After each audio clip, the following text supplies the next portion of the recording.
Good morning, everyone. It's so happy to see everyone's here. And my role today is to introduce our distinguished speaker. And I think you all want to wait to listen to them. So first one, I would like to introduce our first distinguished plenary speaker, Dr. Peter Gray.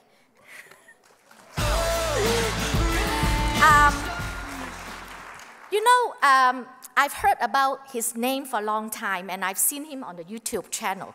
And I just noticed that he's been to Hong Kong last year. And this is the first time I see him in person, so I'm so excited. And you all know Dr. Gray is a research professor of psychology at Boston College. He is a well-known speaker. His work now focuses primarily on children's natural way of learning and the lifelong value of play. Through his many publications and talks, he has effectively conveyed children's need to play and the negative impact of too little time and freedom to play. And I wonder, have you read his book, Free to Learn? Anyone have read his book? Oh, yes. And if you have read it, you will be inspired by his elaboration on why unleashing the instinct of play will make our children happier, more self-reliant, and better students for life. So if you haven't read it, you have to. And Dr. Gray has a special role at this conference as what we call a bookend speaker. Today, he will help us to set the context by highlighting the value of free play. He will also serve as our final plenary speaker on Friday, helping us to reflect and set collective directions for the future. Please join me in welcoming Dr. Peter Gray.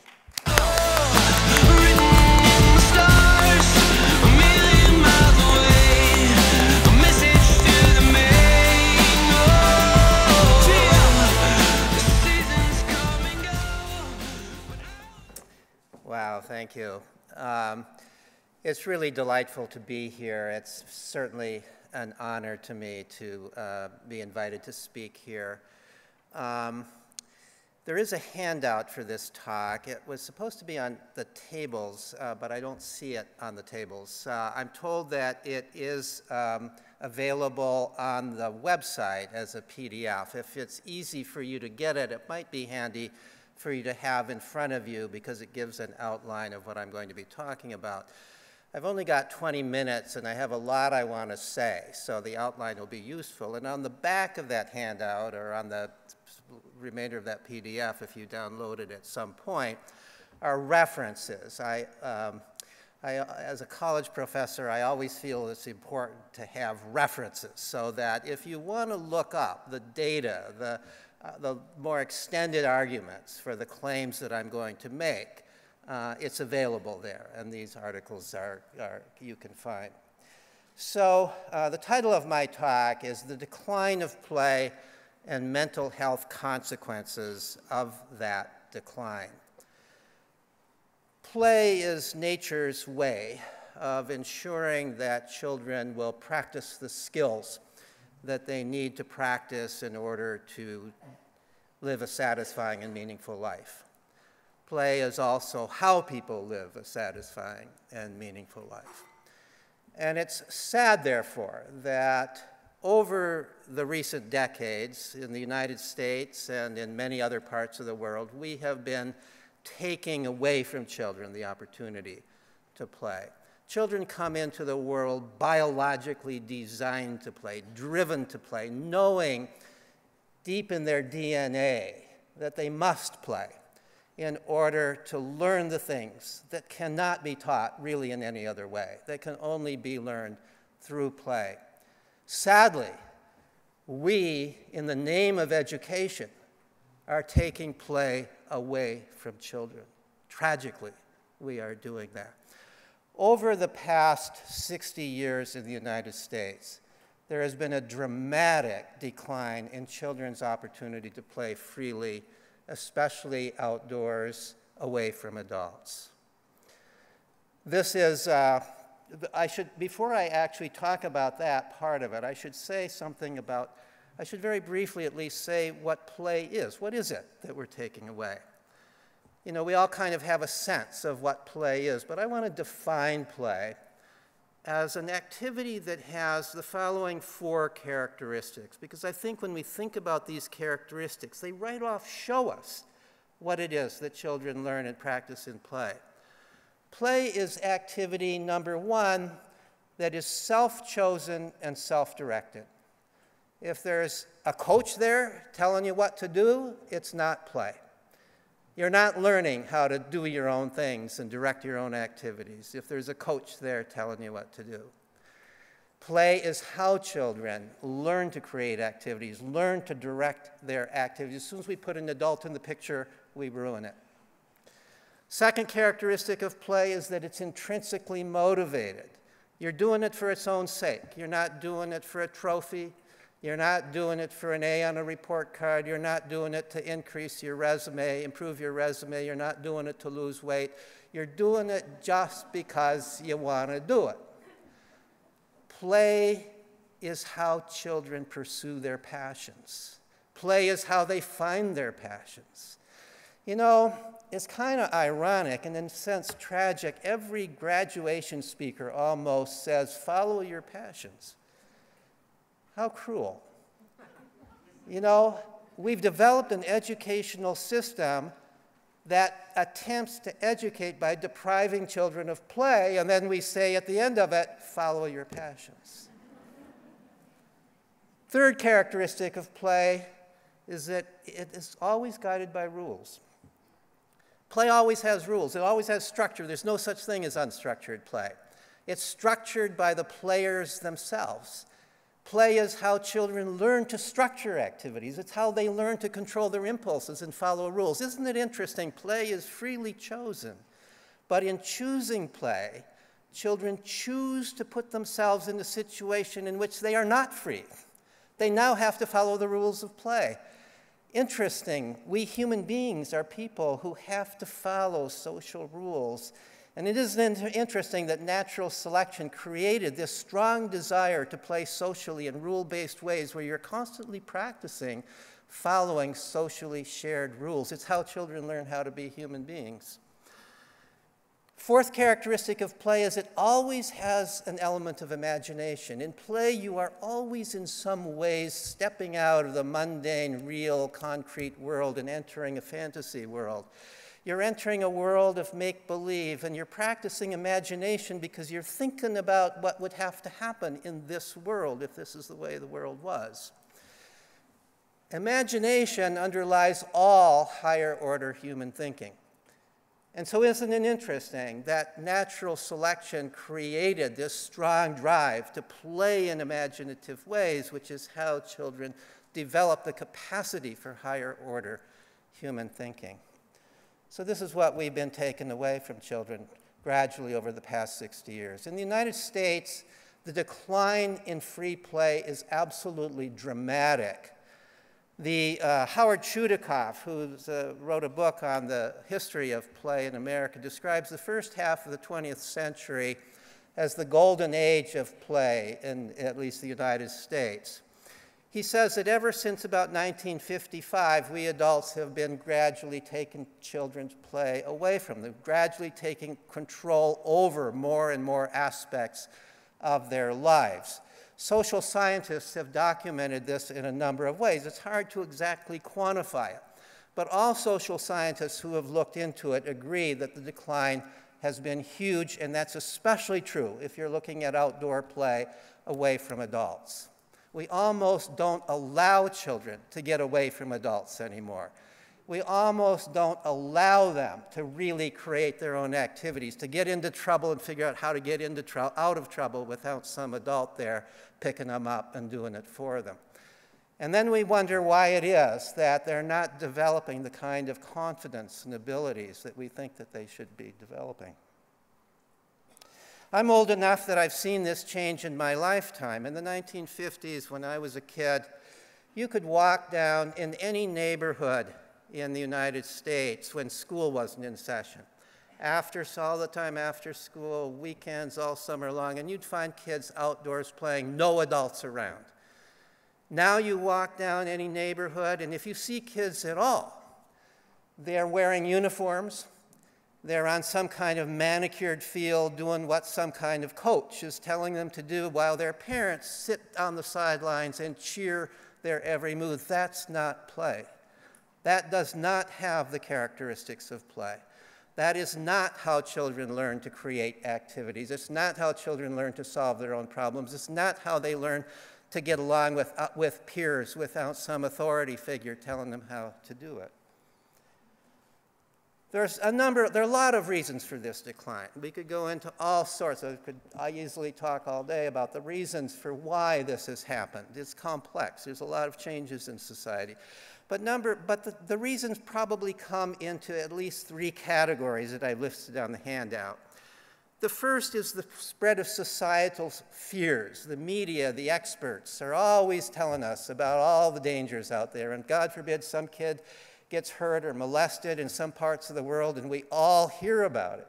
We don't recognize how rare this is, and we think it's much more common than it is because we all hear about it. And experts see it as their job to always warn us about all the dangers out there. Everything's a danger. The sun's a danger. The ticks are a danger. Every male you see on the street, God forbid, is a danger.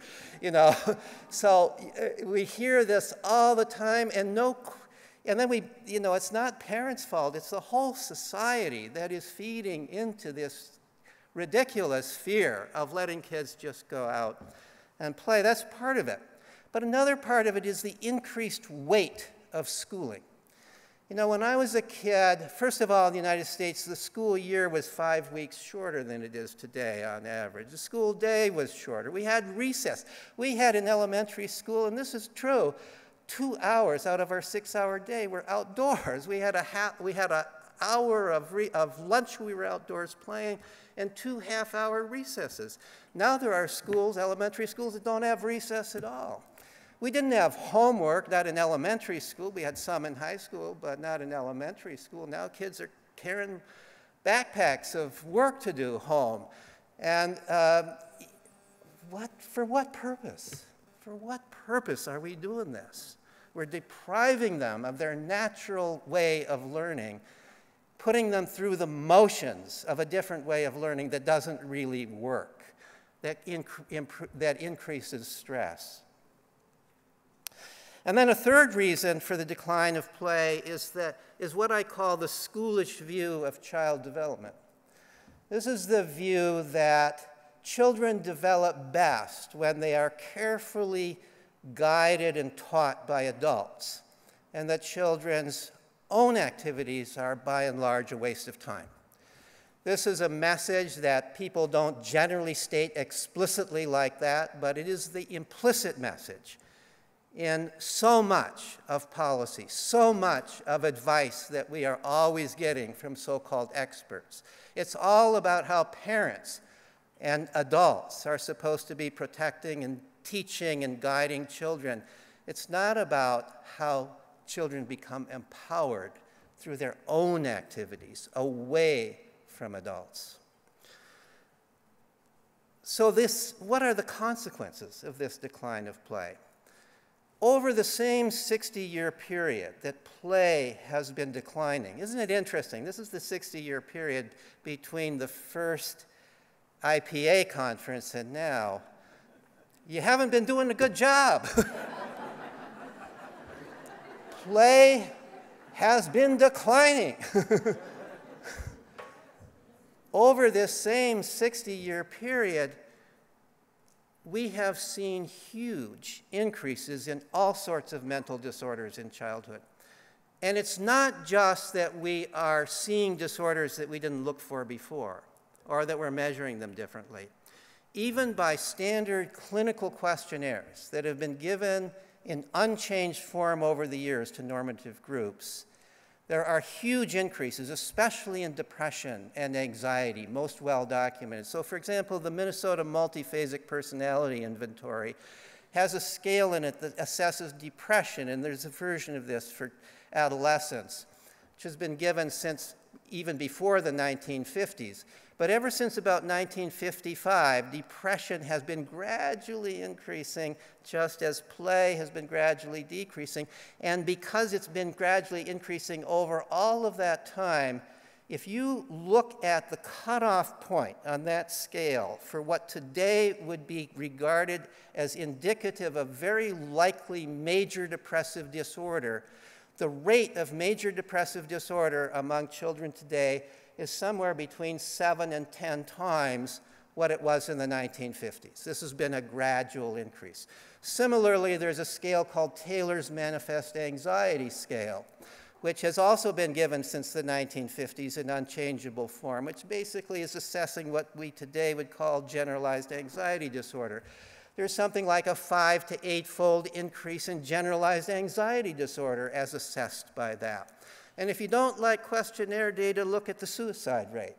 Suicides in the United States among children aged 15 and under are now at a rate of more than 4 times what they were in the 1950s. And I've heard they're going up even again since the last time I looked at the data. Suicide rates for young people between the age of 15 and 24 are somewhere between 2 and 3 times what they were then. Suicide rates for people between the age of 24 and 40 have increased just a little bit. Suicide rates for people over 40 have decreased. Suicide rates for people my age have plummeted. We have become a society that is good for old people and bad for children. And shame on us for allowing that to happen. So there's increased depression, increased anxiety. You know, any social scientist will say this is a correlation, and correlation doesn't prove cause and effect. Over this period of time, there's been a decline in play, there's been a rise in depression and anxiety. How do we know it's cause and effect? I could go on forever about that, but let me just say that I would guess that for most people here, it's a no-brainer that it would be cause and effect. A world without play is a pretty depressing world. A world where you're constantly being evaluated and compared and judged and scored is a pretty anxiety-provoking world, right? Play is how children have fun. Play is how children make friends. Play is how children learn to become empowered so they don't become anxious about the things that happen in the world. There are many other ways that I could present the idea that this is a cause and effect. There's another questionnaire that I need to say something about, and that's Rotter's internal-external locus of control scale. This has been given to normative groups of young people over the years since the 1960s, and ever since it's been given, it has documented a continuous decline in young people's sense of being in control of their own life, and a continuous increase in the sense that you're kind of a victim of fate. You're kind of a victim of circumstances around you. Now, one thing we know about not having this internal sense of control, psychologists have documented this many times, is that it sets you up for depression and anxiety. No surprise. I mean, if you think that any time something awful could happen and there's nothing you could do about it because you don't have the power to do anything that affects your life and circumstances around you, you're going to get depressed or you're going to get anxious or you're going to get both. So I think there's a cause-effect chain here. Play is where children are in control. If we're always controlling children, how are children ever going to learn that they control themselves? Where can they possibly develop an internal sense of control? Loss of play goes to loss of an internal sense of control, goes to depression and anxiety. So that's another mechanism by which this causal chain occurs. Now, I've seen the card saying I've only got about 2 minutes left, so I want to very quickly give you some other depressing news. This is the most depressing talk on play you have ever heard in your life, and the reason for that is it's not about play, it's about what happens without play. And I'm hoping that as we go through the conference, we're going to have some more upbeat talks, and I may give one myself on Friday about how we can solve this problem. But let me just say now, there's also evidence that narcissism is going up. No surprise there, right? I mean, how do children overcome narcissism? In play, you can't really be a narcissist in play. Nobody's going to play with you. You have to respect other people. You can be a narcissist in school. In fact, it's good to be a narcissist in school. It's all about competition. You can be a narcissist on those adult-led sports teams. It's all about being the superstar and so on and so forth. But in play, even if you are the best, you can't act like it because all of your playmates are going to put you down. Parents may tell you how wonderful you are. Your playmates will never tell you that, right? So, no surprise to me that as we have decreased play. And finally, I don't even need to elaborate on this. You know, there's actually, believe it or not, there's a test for creativity that's a valid test. And it's actually, Torrance's tests of creative thinking are actually the best predictors of future creative production. Much better than IQ, better than grades in school, and so on and so on. And it's said, therefore, that there is now data that for at least the past 30 years, creativity at every grade level in schools in the United States has been going down. At a time in history when creativity, the ability to create, the ability to think out of the box is more important than it ever was for one's future success. So,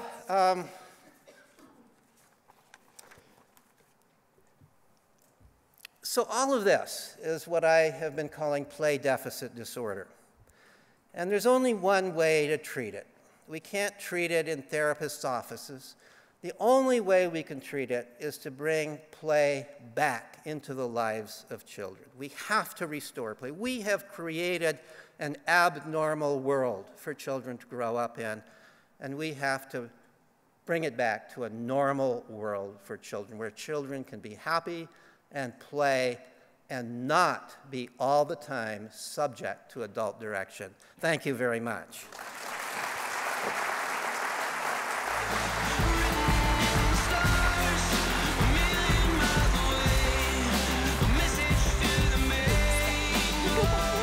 Thank you so much. It's so inspiring, and he speaks our heart, right? And yeah, you have to stay up because now we are going to the Q&A section, so you must be here. Okay. Well, just want to, now is open to the floor, and if you have any burning question, please raise your hand, and I think because of time, we can maximum only take 3 questions. Oh, I already see one, and, oh, is it there? Okay, 2. 1, 2, any more? Okay, we'll take 2. Am I right? Okay. And now volunteer will flow you the mic. Oh, okay. Flow. And yes. Very inspiring, thank you.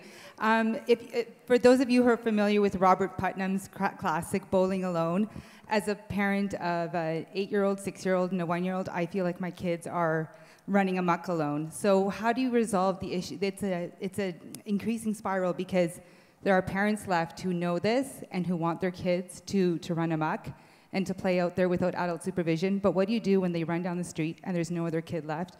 What do you do when your kids are in the hockey rink and they're trying to run around the hockey rink, but every other kid has an iPad so that they sit there quietly behaved? Yeah, that's a really great question, and I hear that very frequently. And in fact, that's going to be the subject of my talk on Friday. So I'll hold off then. I'm actually involved with Lenore Skenazy, who's the author of a book called Free Range Kids, in creating changing communities in such a way that, that these things will happen. And I'll also talk then about how individual families and neighborhoods can create the kinds of changes that will bring kids back outdoors again. Okay, so wait until Friday, right? Next question? Thank you. Really thought-provoking. I wanted to ask you about your, the reasons for the decline And you didn't mention anything about kind of changes in the neighborhoods and the environments, so you know, the towns and cities that kids are growing up in. And in my own work, I have come to the view that that's a pretty important factor as well, that in particular the kind of phenomenal growth of traffic that we've seen since you and I were kids, and the way in which neighborhoods have become designed around the needs of the car rather than the needs of children and families is a big factor. So I wanted to press you on that topic. I'm sorry, I missed some of that. Can somebody tell me just what the essence of the question was? The role of the environment, especially increased traffic. Oh, okay, the role of increased traffic.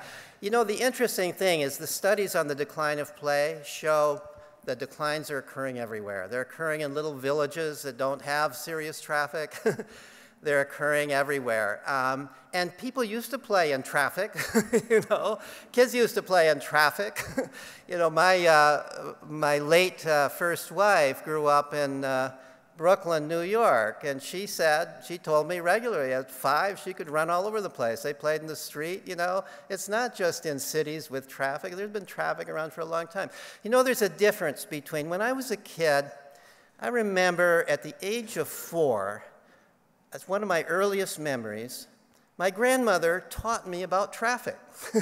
She said traffic is dangerous. You got to be careful of traffic. She taught me, we were living in Minneapolis at the time, in the center of the city, big dense city. And she said, it's really important that you know about stoplights. She said, I remember my first adventure at the age of 4. She said, you're going to walk 2 blocks down there and you're going to buy a popsicle and come back.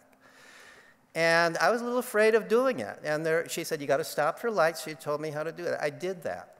At that time, schools would send out, before the first day of kindergarten, if you had kindergarten, it would be first grade if there was no kindergarten, parents all received something about the instructions they should give to their child about how to cross streets, how to be careful if they're going to bicycle to school or walk to school. They should have little notes indicating where their address is if they need to get home. In other words, there used to be this idea that we protect children by empowering them rather than by disempowering them. I don't think it was an articulated idea. It just occurred naturally. And we've got to bring that idea back. We can't keep children in because of traffic. Traffic is there. They have to just learn how to deal with traffic. Thank you very much. Thank you so much. Wait, we have a token of friends for you, okay? So a beautiful orange bag. I don't know what's inside. But it's a nice bag. And a blanket, so keep you warm, okay? Thank you.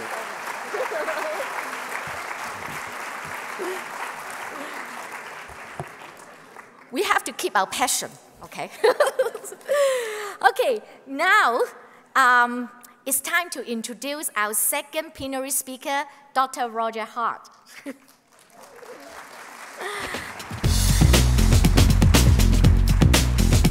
Dr. Hart is a professor of psychology and geography at the Graduate Center of the City University of New York. And he has great concern for fulfilling children's rights, and he has actively finding ways to better understand children's perspectives and enable children to participate in decision-making related to their rights, right? And if you are interested in children's participation, you must know Dr. Hart's letter of participation, and it has been the most influential model in the field. You should not miss reading his book named Children's Participation, the Theory and Practice of Involving Young Citizens in Community Development and Environmental Care.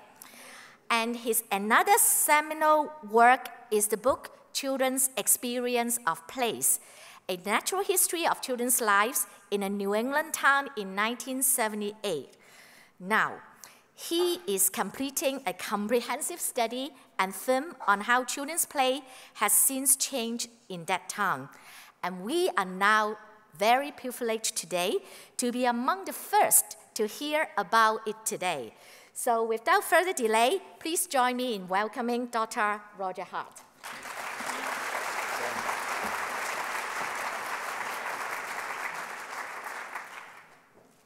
I suppose I have to stand here rather than... I'm not quite sure how I do that. That's the way I can do it.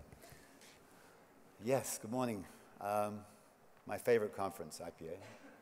In fact, I have no time for conferences anymore. I'm a parent, and you've heard what that means these days. So you're flat out, right? So I haven't been to conferences very much in the last 10 years. And I wasn't sure I should accept this one because I still haven't finished this revisit study that Kathy just described. But I accepted the invitation because I could use this as a deadline, selfishly, to me. And you all know how effective that is. And so I've been a nervous wreck until last night. Well, actually, till this morning. Still working on my thoughts because I'm trying to pull in. This is the first time I've ever talked about the revisit research. So I did the original research in the 1970s. Oh, you haven't got my screen yet? Oh, yes, you do. Oh, yes, okay. On the geography of children. And I did it because I was a geographer. I came to America to work on my PhD, and I got enamored of working with children and realized how little is known about children's relationship to the environment. And the further I went in integrating theory from across psychology all over the world on how children thought about the world, mentally mapped it, development of spatial cognition, I came to realize that they knew even less about what children did. I mean, there was no natural history of children. It was absolutely incredible to me. There had been in the early years of psychology, when childhood study was interesting, people who actually used to watch kids in naturalistic settings, but that had been destroyed by decades of research that was largely controlled by, influenced by a commitment to experimental research design and the narrowing of what we could learn because we're not looking at kids in their everyday environment. And so that's why, after some pressure from this developmental psychology program at Clark University, I ran away to find my own, I was going to say baboon troop, because what finally convinced me that I needed to do this is I found that the baboon ecologists knew more about baboon spatial behavior and how they even map the environment than we knew about children's. And that, when I said that, I said, that's it. I'm not doing any experimental design in some fake place and try to simulate what it's like to explore the environment. I'm going to go to the place where it really happens. And it's the best decision I ever made about any of my research or my work. And then for many years, for the last 15, 20 years, I've thought, I've got to get back and see how it's changed because there's so much debate happening about childhood. Now things are becoming clearer because it's really, as Peter said, a movement. A beginning movement. Well, it's more like an incipient movement, I would say, rather than a movement. And so I got some funding from the National Science Foundation, and the goals were stated as these. And I want to stress that I originally wanted to work with children in the same way I did, which was very, very close indeed, as you'll see in a minute. For 2.5 years I was with them. But I realized that the university wasn't going to give me 2.5 years to do that. And I also realized that there were no children in town when I went there, as Peter was pointing out. Whereas when I originally did the research, I was just with the kids. I hardly ever saw the parents. I just wandered from household to household. Every parent in the town of 87 children accepted me. And there's no way I could do that research today. Even if I was in my 20s, because they like younger people than older people, generally. And even if I was in my 20s, I could not go back there and wander in and out of children's lives. So I worked with my original kids as parents. And because I couldn't get all of them, I also supplemented with some additional, the other parents who are living in the town today. And that's what I'm going to talk to you about.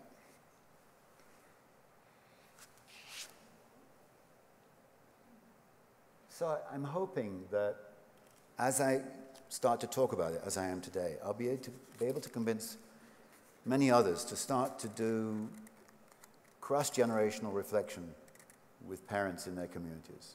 I've known for a long while that when you want to really help people think all you have about this issue of play, what you have to do is to get them to think of their own childhood and then theorize, and they're good theorizers.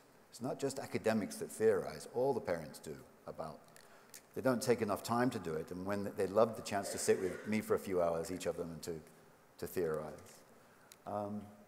But that's the way to go. It's a very effective way to get people to start to think critically. Anyway, what's the use of studying one case study, especially a New England town, because people have a romantic, idealized notion of countryside play. And thank you for pointing out, Peter, that in fact, that's already clearly not the case. And I knew that before I went to the town. I knew that there were a lot of changes that were happening there from talking with one or two of the parents. Still, I did try to get from the National Science Foundation funding for a large-scale survey to surround my study so that I could embed this town in a range of different environmental settings, but they didn't fund that. They wanted the close-in study, which is amazing for the National Science Foundation, to fund an ethnographic study like this. But that's what they wanted rather than the survey.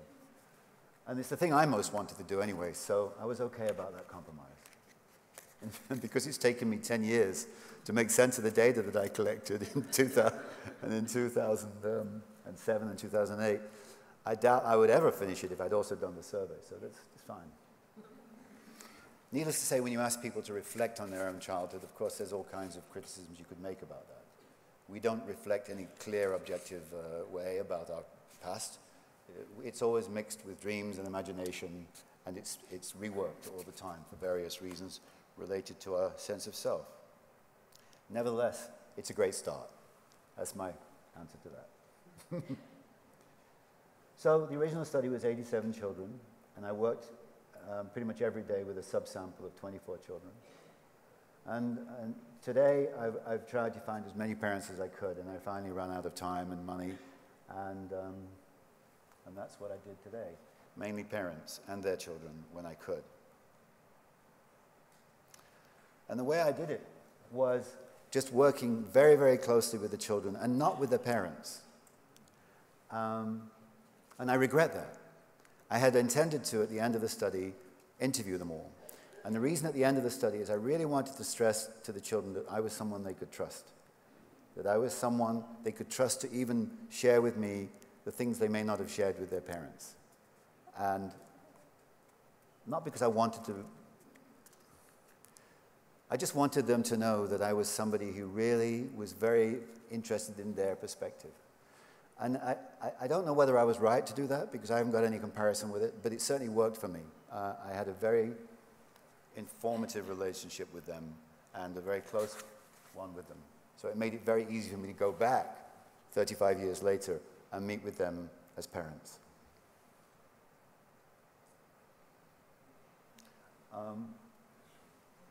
So that's about as close as I would get to parents, because I was studying the outdoors. I was doing the geography of children. I did a survey when I first got there just to get their, a census of who's in the town and where the kids were. And they said, oh, that's great, you can do that.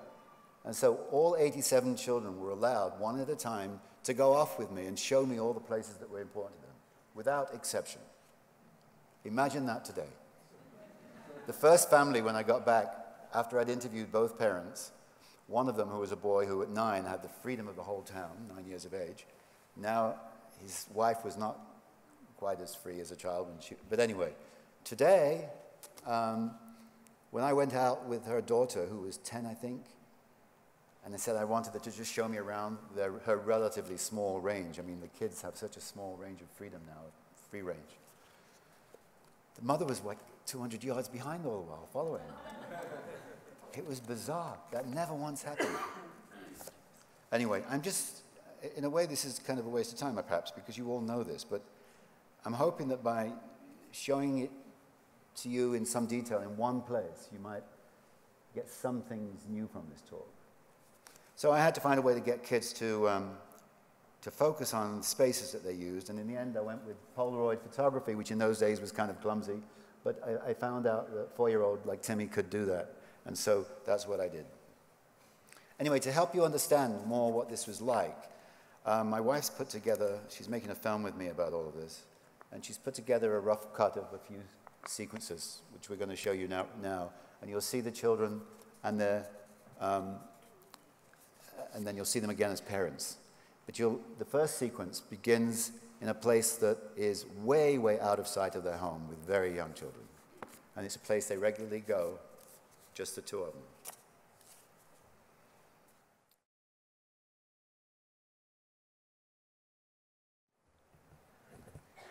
That was not an adventure play. They can't hear you.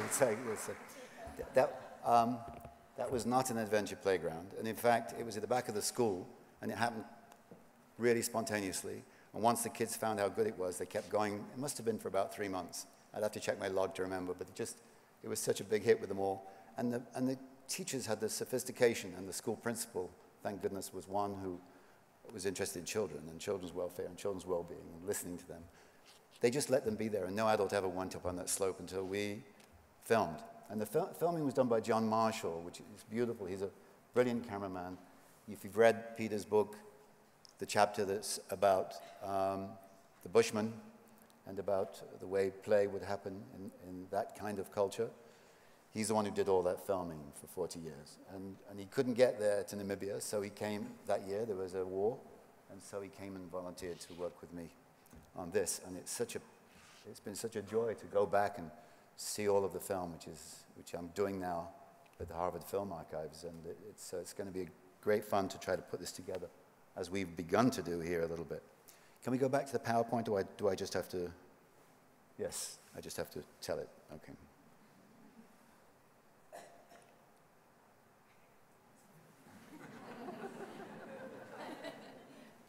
That's a necessary cover, because I've been a nervous wreck trying to pull this together in time for this deadline. You know, it's an irony that right after I finished the research, I had my own children, and it's just, you know, as I said, just very hard. Anyway, the one thing I know already from going through, spending tens of thousands of hours coding every interview from all these people, that these are in order of importance to them, the ones that they mention the most frequently. The ones that most people mention. Safety. In a little bit, I'll come related to Tim's question about traffic. I'll come to what safety means in this instance. They do talk about the loss of free play outdoors. It bothers them immensely. By the way, I was asking them, I said, I know when I came here before, I was asking you to do things that were all about how you played outside. I'm now just interested in everything you do outdoors, not school. I don't have time to talk about schooling. Enough people are studying school. This is the out-of-school time. And beyond that, I said, what's changed in childhood? That was it. So this is a coding of that open question. Loss of play, free play, related to that spatial freedom. Obviously, you could cluster these and have a smaller list, but I wanted to just show you raw response of my coding. And to my surprise, digital technology was already up there, even though at that time, which is now 10 years ago, there were no handhelds. And the kids didn't have their own iPads or anything. But there was still a worry about it. And I think it was almost actually anticipating a fear, because they knew that the junior high school kids were already struggling with it. Fairly high up, they were disturbed by the increased amount of programming and organizing of kids. They were concerned about consumerism and the overconsumption of toys especially, excessive homework, and this one, loss of self-generated play and the growth of play dates. I wish that more of them saw that, and that's one of my conclusions about where IPA might want to think about putting its energy in this non-representative sample. But I think it's a window into American culture. I think that the restriction of range here is like, it's every bit as bad as the suburbs and the city. Kids have to be driven everywhere here if they want to have a play date. So you know all of these things. And I don't think there's anything that you've not thought of yourself. But look at the other side. This blew my mind. I didn't ask them to tell me anything about parenting. I asked about childhood. But they volunteered, almost all of them, that their degree of closeness with their children, and especially their father's involvement, was phenomenal change and super positive. I was almost relieved to find that childhood had got a side to it that was really great from these parents' minds. And it was quite moving to hear them talk about the husbands, because it was usually women volunteering to do this. Although, whenever possible, I would encourage them. I would like to have both of them together, but it wasn't. When there's one to be chosen, it tends to be the woman, for reasons which you all understand historically. And then, way up there, right after parenting, is electronic technology is the highest positive, too. So there's this tremendous conflict about that issue. And the time spent with children, of course, relates to the parenting issue is even though they're both working now, which they weren't in the old days. I'll come to that a bit more. But they have more time that's specifically with their children. And then they're concerned about, ironically, the quality of good toys that they can get hold of. And so there's so many toys to choose from. But anyway, it's something contrary. Anyway, oh, and they like the programmed after-school activities. And there's a tension there, too. Because very many people who complain about this degree of self-organization are still putting their kids in programmed activities. And one of the reasons for that is that none of these programmed activities are basically, we've got a play worker and you can just play freely, right? There's nothing like that. It's the same in New York City. All the after-school programs are related to some learning, some skill. They're not replacing what's been lost. So they shouldn't call them after-school programs, they should call them more school programs. Right.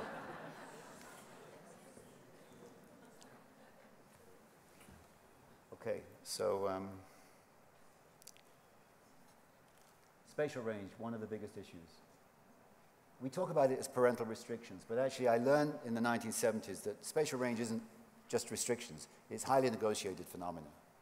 And the reason I found that out had partly to do with the difference between boys' and girls' freedoms. When I would ask the girls' freedoms, they would tell me very clearly, oh, I can go to the gate, and I can go to where the tree starts in the back, trees start in the backyard, and then I can go to my neighbor's fence on each side. I'd go, okay, that's clear. Then I'd ask the boy, and they'd say something similar, and then they'd say, but I go across the street to the supermarket, actually a highway. And I'd say, but you just said that your range was, she knows I go. She knows I go? Well, interesting. She knows, but it's not. So I pursue this, and I pursued it to understand that if anything happened, or his dad came home and he was seen doing it, she never let him do that. Now, I wouldn't know how often it is that in those days it was more common for the father to do the disciplining. That's changed now. It's not something I write about, but I think it's changed. But there was something anyways about that negotiation. And one of the things that happens, the way a range gets extended is usually by a child either breaking the rules and the parents seeing that they do it well, or just a kind of, a nod and a wink kind of thing. And my colleague Selim Iltis and I studied for his PhD dissertation in a larger grant that we did, safety inside the home. And it was the same thing. Usually a child would be allowed to do more things once a parent saw a kid do something successfully, even though it wasn't something they were supposed to do. They would now feel, okay, we can now let that happen. And so that was the same here. So primary caregivers develop this fine-tuned understanding of the competencies of the kids, so that when they're under care of others, which is much more common these days than it was in the 70s, there isn't that fine-tuning. There also isn't the opportunity of that babysitter or childcare person, whoever it is, to start negotiating new rules. They have to administer the ones they've been given. So it's another reason why we have a more constrained childhood, because children are spending more time under other caretaking. This is what a free range looked like around the homes for 6-year-olds. Everybody was allowed outside. Up there in the bottom of the picture, I wish I could point to both of them. Maybe I can do it with this. And here is a kind of suburban green lawns layout, I called it. And the kids have a lot of freedom because basically one or two of the parents are watching all the children, plus a teenage girl is often out there with them. So that's what used to happen, and that's in the suburbs too. And it's one of the reasons people like the suburbs. There was multiple eyes on the street. And one thing you're going to hear me say in a minute, well, I'll say it now, that there are a lot of people's theories about why range is reduced. One that I think is dominant, if not maybe the dominant in this town, is that women went to work. Now, that may not be a popular thing to say because we're obviously all pleased that women went to work. I'm not an anti-feminist, because that would have been terrible to have stressed that in the 70s, I can tell you. Women went to work, though, which meant there wasn't anybody to share the task of watching everybody outdoors. And so that's when it all started to get restricted. There were other factors going along, but I'm convinced that that was a dominant one. Oh, I've jumped. Sorry, I should have said, right there in the center of the town, there's a little range. And that was for a boy, Joey, who, I was going to show his photograph. I couldn't find it just now. He was 3 when I first met him, and he was playing on the sidewalk in the busy center of, that's the intersection in the center of town, playing on the sidewalk with a 3-wheelie, with a, what they called, sorry, not 3, with a wheelie. It's a low plastic thing you wheel around.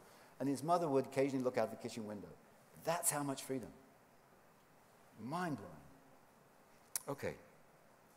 And most families, though, it's just a free range within. Free range is, by the way, is the most smallest range. It's the range where you can go without having to say. You just say, you don't say anything. You just go out. That's what it looked like for 9-year-olds. Girls' range was smaller than boys, significantly. So, you know, there was enough of a sample here to actually do a chi-square, even though that wasn't the kind of research I was doing here. Certainly, the women's movement at that time, in 1975, 74, I guess it was, were really interested in this. So I went as one of only 3 men to a conference with 500 people when the Women's Action Alliance got formed, because they were so excited to see some data coming from psychology about girls' and boys' differences. It was so rare to do that. And you'll see that at this age, 11 years, the ones with asterisks, that means those boys have no limits whatsoever. They can go wherever they want. That's it. There's no constraints.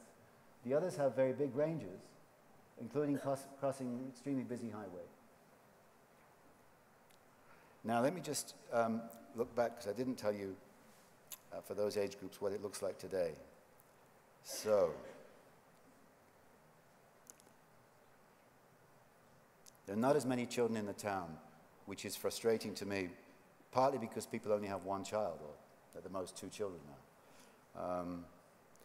Now, some children never play outside alone, and they have a lack of available playmates. So even if they were allowed, they can't find playmates by themselves like they could before. And a lot of the motivation for going outside, maybe the most important motivation, is other children. Something that's not stressed enough in the literature, by the way. It's interesting. So lack of available playmates. They must remain within visual access.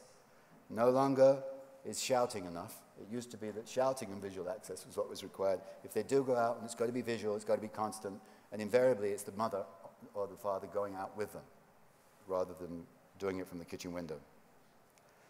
Older siblings make a difference. If there's older siblings, then their range can go up.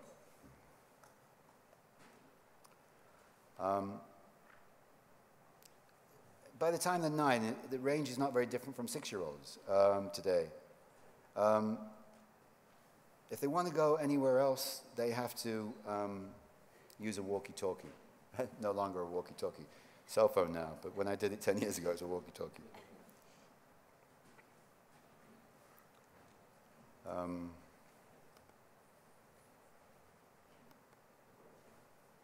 It's interesting. It's not moving. I think it's because my pointer's in the wrong place. No, it's not moving. Wow.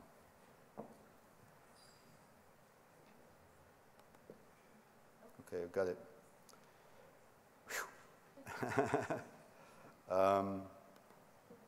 Oh, sorry, I was going to tell you about this.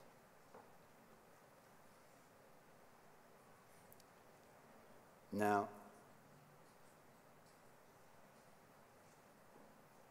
basically what I've said to you then with the free range is everybody, even the oldest children, have to be within calling distance, which is a massive change.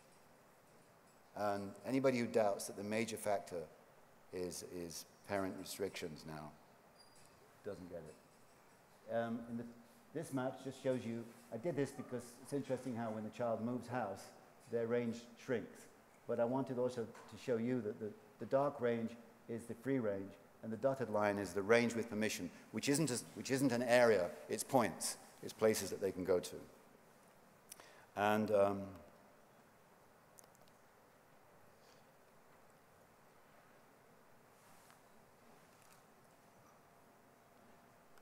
I'm gonna actually skip this because you've got enough. I mean, you know this stuff, I think, anyway.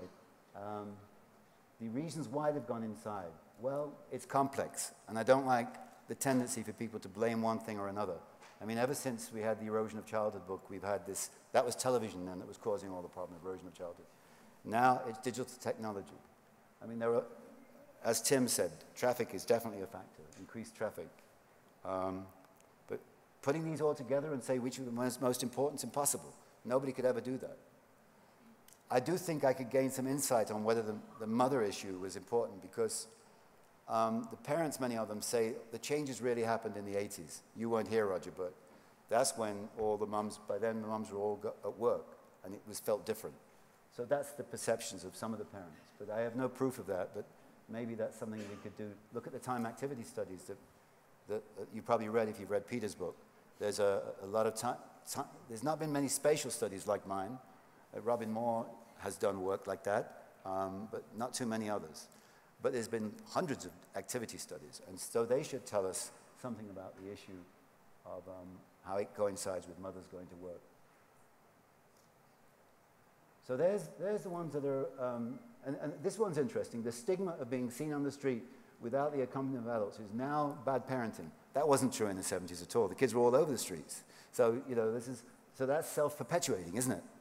And the other thing that's self-perpetuating, if there's no kids outside to play with, then there won't be kids outside to play with again. So it's it's a rapid downward spiral once you get into that situation.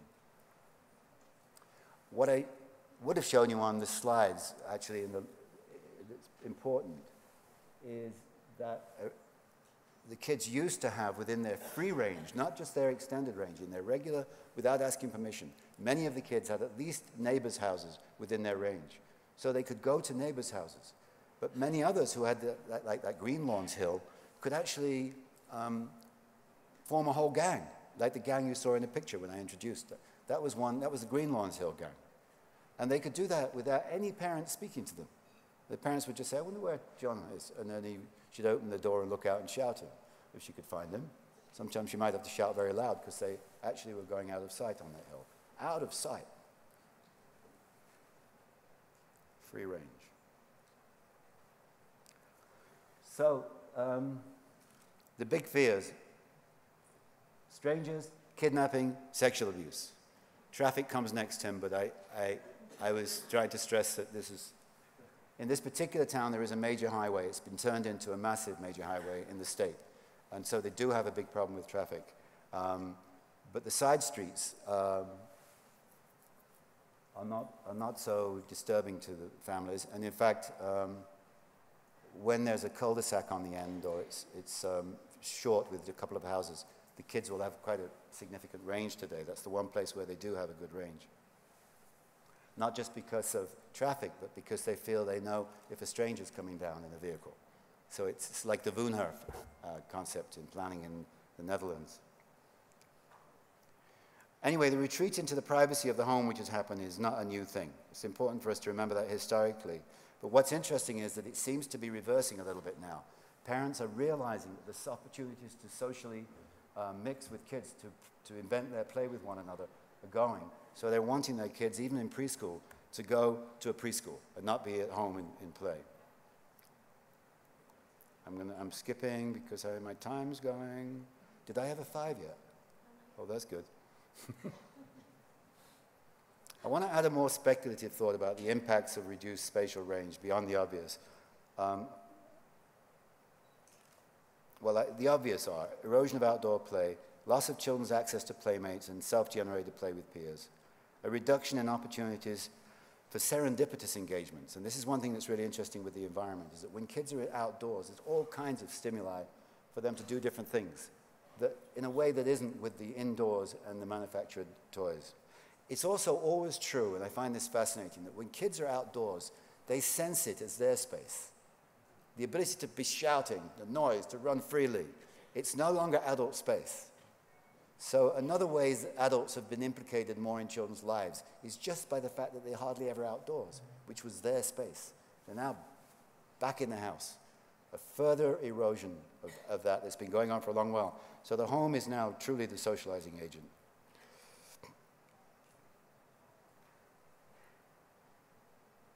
And the impacts of that are not only erosion of play, but loss of children's access and self-generated play.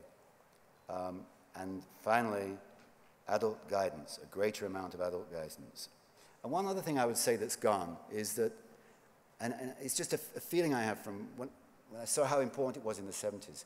For many kids, they didn't just play outside once they'd built structures and so on with others. They sometimes wanted to go outside alone and just reflect. And who's to say what that was about?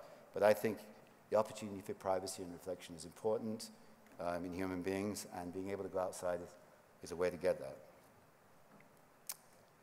Television, parents are disturbed by the content and ease of access to television. That's why that was high on the list.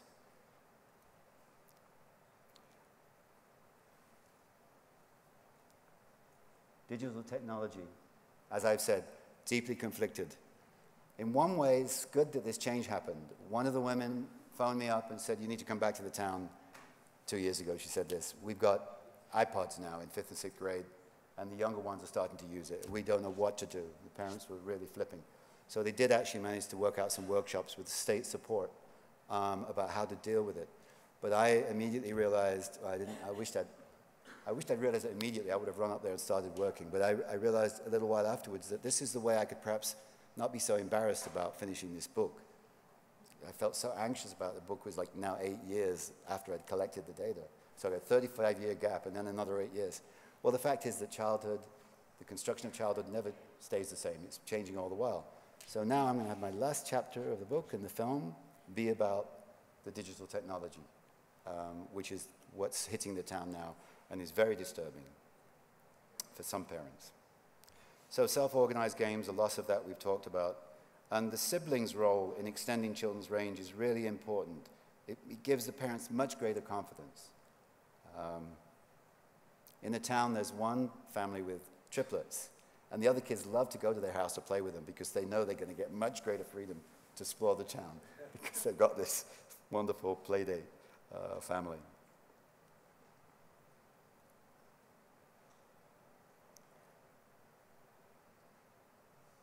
Anyway, the other issue, so parents are now networking.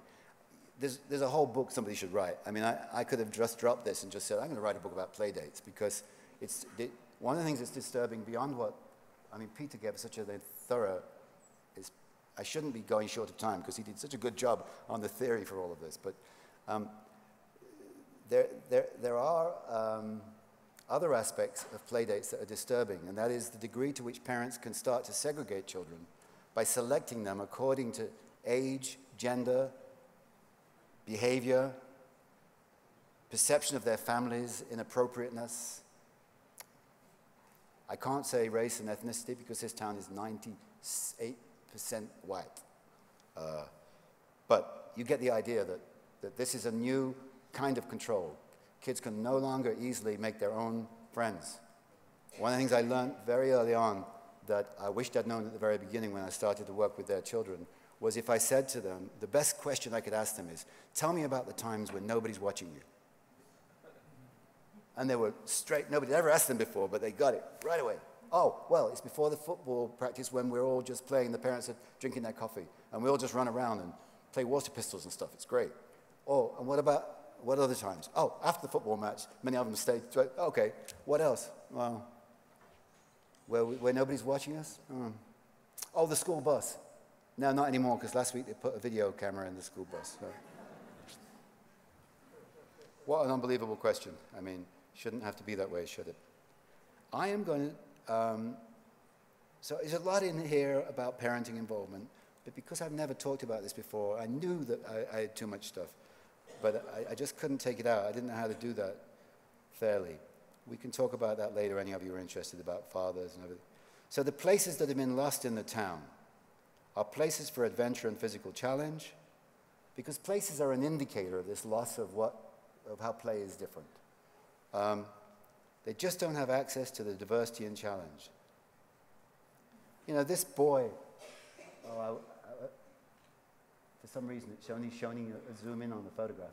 This is the bridge in the center of town, and this boy was climbing down and then across the rocks, and he and 3 other kids knew how to do this. And it was their way to get down to the river. And it was quite a scary route. And he saw me doing it. And he wondered, is he going to tell my parents? I could tell, which I used to do. And so I reminded of the thing I always reminded them. I said, you know, I wasn't with you. But if I'd been with you and you do that, you would want to stop it, right? Because they would have thought that I was letting you do it. Yeah, but I wasn't with you. And so 35 years later, I was looking around town trying to find one particular family, and this boy suddenly appears. And he recognized me, it's amazing. And he came up to me and I said, you remember me? And he said, yeah. And I said, well, I remember you too. He says, like that time when I was jumping off the bridge? Very interesting. I mean, the ethics on that were carefully worked out by me in advance, and I think I handled it reasonably, but that was one I wasn't sure about. Secret places. That's something that's hardly exists. It's very hard to create a secret place now. Water play, damming, free damming, wonderful for self-organized activity. They don't have access to the water. All kinds of opportunities that are made available to children around their home now, but they're all play equipment type things. Trampolines, slides, things like that. Very few parents ever think about the idea of affording play by making this increasingly diminutive space more diverse. So there's an area that we need to do with parenting education. And I want to move, I mean, I'd love, that kind of building doesn't easily happen now. Occasionally it does. But nearly always it's the grandparents building it, or the father, right? And then the kids might lend a hammer hand. This was done by these boys with a bit of help from the dad. But they pretty much built it all. He just built the platform part of it. No girls allowed, you see. That's quite common for that age group. But then, you know, the mud that you saw on that sandbank, mud and water, you can't do much better than that combination. And, you know, kids can eke out. If the parents don't give them much of a range, as long as they don't manicure the landscape and dominate it and own it, children will find a way to use it like that. And in this particular cluster of houses, I just made a documentation of what I think it was six children there, did during 1 year. All the ways they modified the landscape, right? We can't pause on them all now, but I'll just show you on the sidewalk right in front of the house, that's what they were doing. Stevie, he just went and walked with his big brother to the store in the center of town and bought some seeds and planted seeds in the garden. Because the school had got a garden and he got the idea from there. But no adults involved in it. His own pocket money, didn't even ask anybody because he's allowed to go with his big brother. Just did it one day. This is in the back of the house. These are called the elevator trees. There's markings at different points, first floor, second floor, third floor, on the tree. And then you see which floor you can descend from. And when it's snow, even the worst environment, even the most manicured environment like this, when it's snow, becomes something that can be interesting for children. It's interesting. But many families just leave it like this because they see their kids playing with it. I'm not going to talk about engagement with the natural world. Richard Loeb has had a big impact on writing about that and bringing thinking together on that. And so he's done a good job. But what I will mention is that, you know, girls and boys were free to go off and fish. And this group includes 2 10-year-olds. But still, they've got the freedom of the town. I'm not going to go on to the things of toys of childhood. I'm going to go to the end.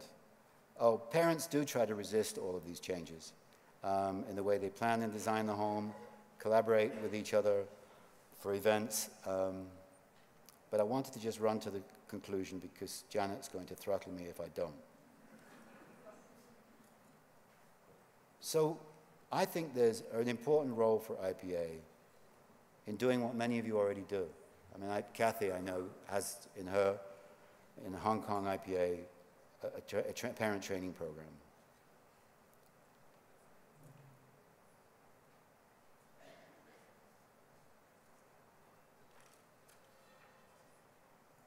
The parents, when they talk to me, even though they were able to theorize and had theorized about some things, just the act of me probing would very often say, you know, we don't do that, but we've kind of wanted to do that, haven't we, Harold? And Harold said, yeah. So, but nobody else does it, do they really? So that's what it would be like. So there's an effort to be done here in building kind of community parent training, I think. That would be the level to do it, not just one parent at a time, but to do this in community workshops.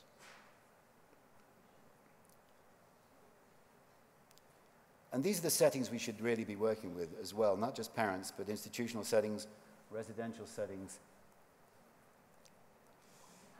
I'm not going to talk,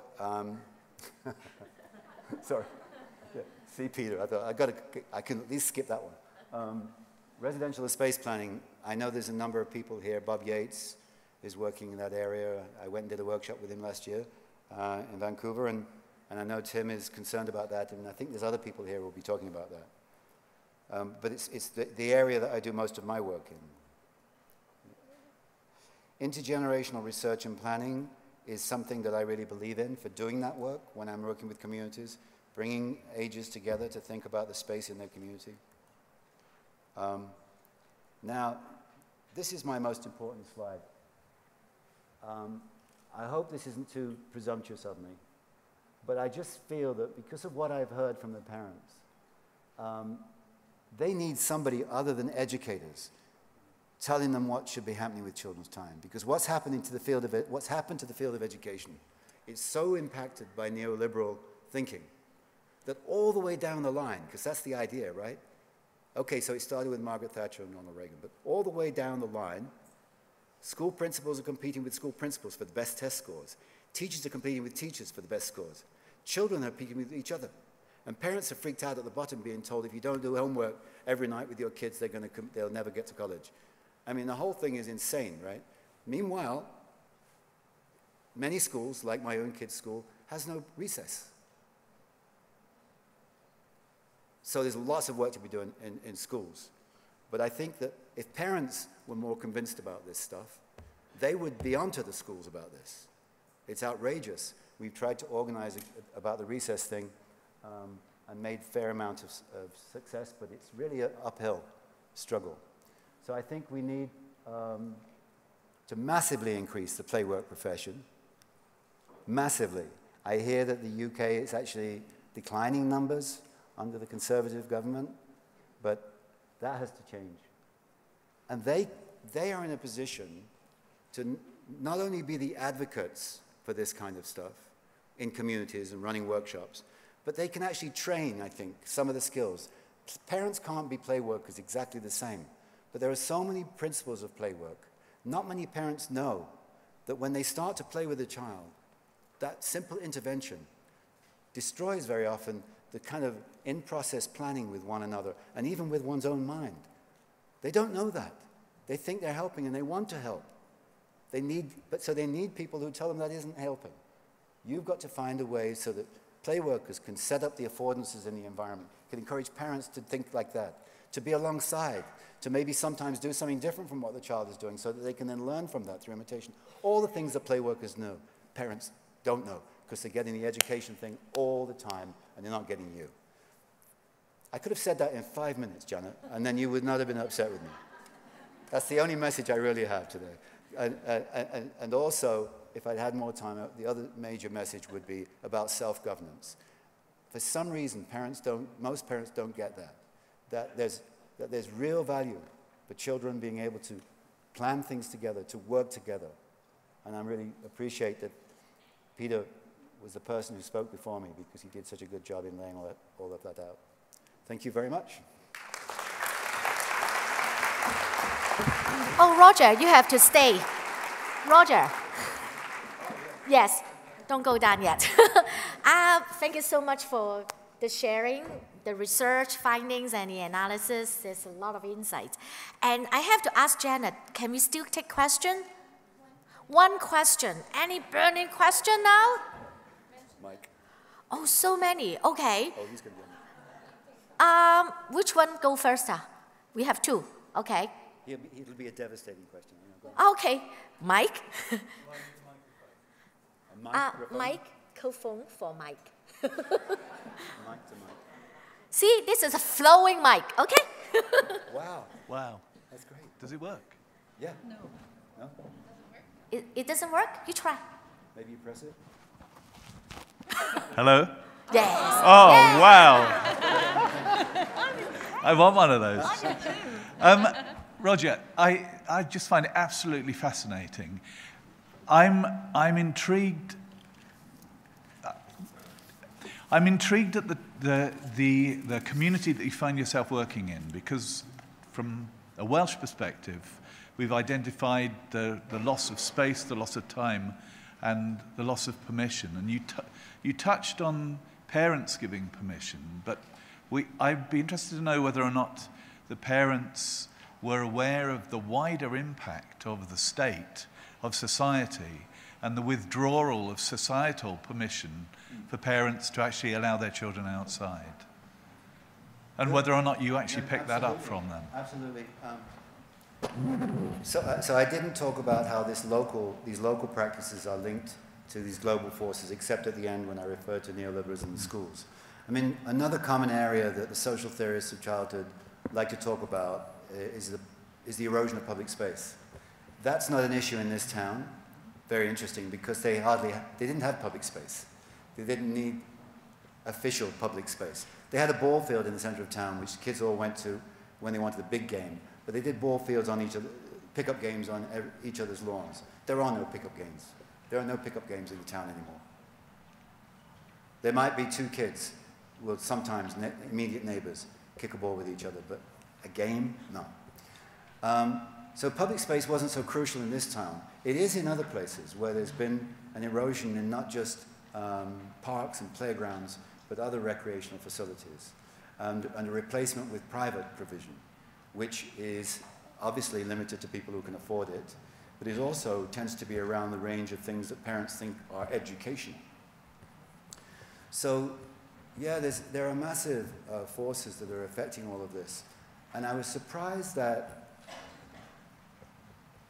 but it's partly my fault. I was so much wanting the children, the parents, to give me their own perspective that I didn't probe on the politics of it and the globality of it as much as I would like to have done, because I thought I would then mislead them about what I really wanted. I was interested to know what changes they'd noticed and how they were dealing with them. We haven't talked a lot about how they were dealing with it because I ran out of time, but that was my goal. And I do have some regret about that. And now that I'm going back with one of my graduate students to do this digital phase, I may well do that. Thanks for the question. Thank you, everybody. Thank you.